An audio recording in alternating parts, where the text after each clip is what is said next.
कुरवपूर जाणारा अतकूर मार्गे रस्ता। दोन्हीकडे शेतं आहेत, भाताची शेती केलेली आहे लोकांनी आणि समोर कृष्णेचं पात्र आहे।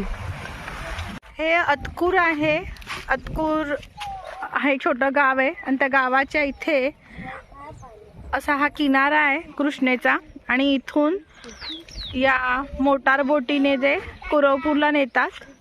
तुम्ही बघत असाल तर दोन्हीही बाजूला शेत आहेत, थोडासा कच्चा रस्ता आहे आणि इकडे खाली आल्यावर लोकांनी कार लावल्यात।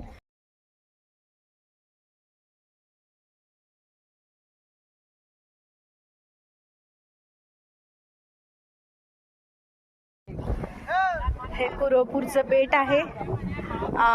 या ट्रॅक्टरमधून आम्ही गेलो होतो, कृष्णेचं पात्र अथांग, आणि या बोटीतून आता आम्ही अतकूर किनाऱ्यावर जात आहोत। श्रीपाद राजम शरणम प्रपत्ते।